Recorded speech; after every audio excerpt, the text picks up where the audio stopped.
ನಮಸ್ಕಾರ, ಜನಧ್ವನಿ ನ್ಯೂಸ್ಗೆ ಸ್ವಾಗತ.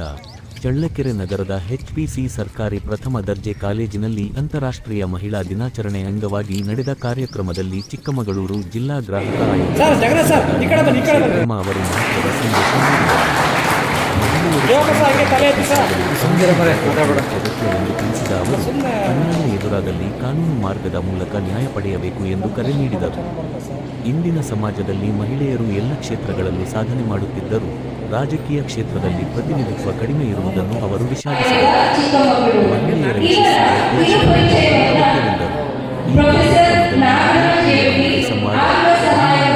ಸೇರಿದಂತೆ ಹಲವು ಕಾರ್ಯಕ್ರಮಗಳು ನಡೆದಿದ್ದವು. ಇಂತಹ ಇನ್ನಷ್ಟು ಸುದ್ದಿಗಳಿಗಾಗಿ ನಮ್ಮ ಚಾನೆಲ್ ಅನ್ನು ಸಬ್ಸ್ಕ್ರೈಬ್, ಲೈಕ್, ಶೇರ್ ಮಾಡಿ.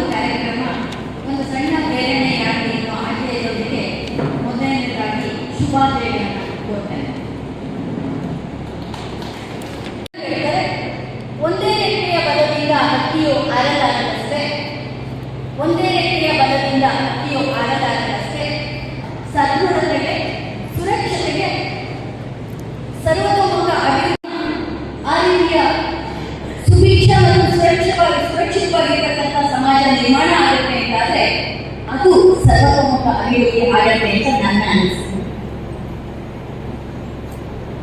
ಅಂತ ಒಂದು ನಿಟ್ಟಿನಲ್ಲಿ ನಾವು ನೋಡಿದಾಗ ನಮಗೆ ಗಮನಕ್ಕೆ ಬರುವಂಥದ್ದು, ನಮಗೆ ಈ ಒಂದು ಸಂವಿಧಾನದ ಅಡಿಯಲ್ಲಿ ಬದುಕ್ತಾ ಇದೆ. ಸಂವಿಧಾನ ನಮಗೆ ಸುರಕ್ಷಿತವಾದಂತಹ ಅನೇಕ ಹಕ್ಕುಗಳನ್ನು ಕೊಟ್ಟಿದೆ. ಆ ಹಕ್ಕುಗಳು ಅಂತ ನೋಡಿದಾಗ ಆರ್ಟಿಕಲ್ 14 ಶುರುವಾಗಿದೆ. ಆರ್ಟಿಕಲ್ 14 19 ವರೆಗೆ ಮಾತ್ರ ನಾನು ನಿಮ್ಮ ಗಮನಕ್ಕೆ ತರುವಂತ ಪ್ರಯತ್ನ ಮಾಡ್ತೀನಿ. ಎಲ್ಲ ಪದವಿ ತರಗತಿಯ ವಿದ್ಯಾರ್ಥಿಗಳಿಗೆ ಕಾನ್ಸ್ಟಿಟ್ಯೂಷನ್ ಅಭ್ಯಾಸ ಇದೆ ಅಂತ ಅನ್ಕೊಳ್ತಾರೆ. ಅದು ಪರೀಕ್ಷೆ ಇದೆಯೋ ಈಗ ಗೊತ್ತಿಲ್ಲ ನನಗೆ. ಪರೀಕ್ಷೆ ಕೂಡ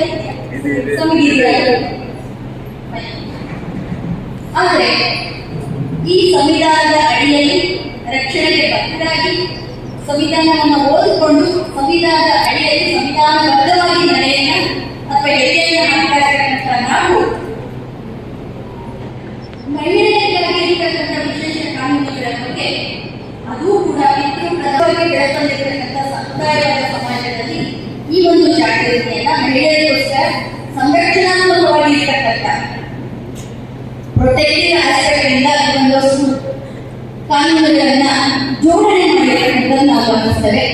ಆ ಒಂದು ಜಾಗೃತಿಯನ್ನು ಪಡ್ಕೊಂಡು ಮುಂದಡಿಯಿಟ್ಟಾಗ ಸಮಾಜದ ಅಥವಾ ಸದೃಢ ಸಮಾಜದ ನಿರ್ಮಾಣ ಅಂತ ನಾನು ಭಾವಿಸ್ತೇನೆ.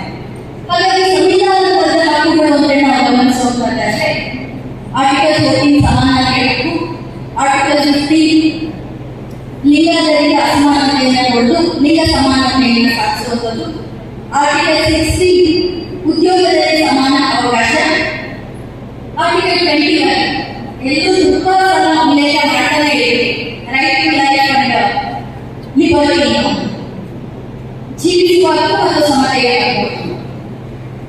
ಸ್ವಾತಂತ್ರ್ಯದ ಇವೆಲ್ಲದನ್ನು ನೋಡಿದಾಗ ನಾವು ಈ ಒಂದು ಸಂವಿಧಾನದ ಸಮಾಜದಲ್ಲಿ ನಾವು ಹೇಗೆ ಬದುಕ್ತಾ ಇದ್ದೀವಿ ಅನ್ನುವಂಥದ್ದನ್ನು ನೋಡಿದಾಗ ಇದೆಲ್ಲದೂ ಲಭ್ಯ ಆಗಿದೆಯಾ, ನಮ್ಮ ಕೈಗೆ ಎಟ್ಟಿದೆಯಾ ಅಂತ ಮಹಿಳೆಯರ ಮಕ್ಕಳಿಗೆ ಆಗುವಂತಹ ಅತ್ಯಾಚಾರ, ಅನಾಚಾರದ ವಿಚಾರಣೆಗಳಲ್ಲಿ ಪಾಲ್ಗೊಂಡಿರತಕ್ಕಂಥದ್ದು, ಅವರ ಸನ್ಮಾನ ಮತ್ತು ಕಾನೂನಿನ ಪರಿಹಾರದ ವಿಷಯದಲ್ಲಿ ಪಾಲ್ಗೊಂಡಿರತಕ್ಕಂಥದ್ದು, ಜೊತೆಗೆ ಶೈಕ್ಷಣಿಕ ಕ್ಷೇತ್ರದಲ್ಲಿ ಹೋರಾಟಗಳನ್ನು ರೂಪಿಸಿದ ಸಂದರ್ಭದಲ್ಲಿ ಯೂನಿವರ್ಸಿಟಿಗಳಲ್ಲಿ ಕೆಲಸ ಮಾಡುವ ಸಂದರ್ಭದಲ್ಲಿ ಕೂಡ ನೋಡಿದ್ದೀನಿ.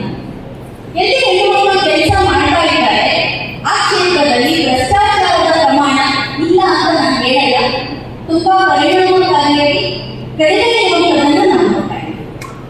ಇದನ್ನ ತುಂಬಾ ವಿಶ್ವಾಸದಿಂದ ಹೇಳಬೇಕು.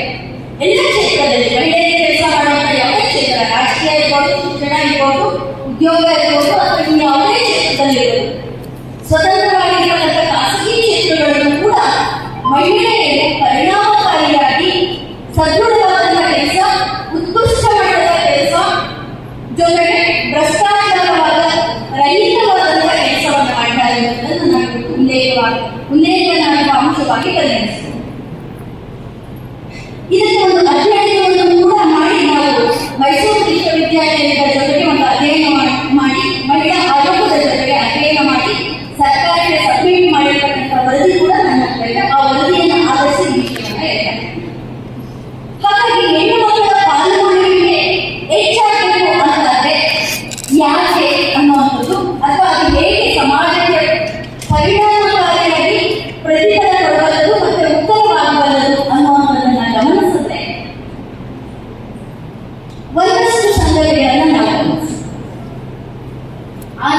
ಸಮಯದಲ್ಲಿ ನಾನು ಉಲ್ಲೇಖ ಮಾಡಲಿಕ್ಕೆ ಬಯಸುವಂತ ಸಂಗತಿಗಳು ಅಂತಂದ್ರೆ, ಹೆಣ್ಣು ಮಕ್ಕಳು ಪ್ರತಿ ಹಂತದಿಂದ ಅಂದ್ರೆ ತಳ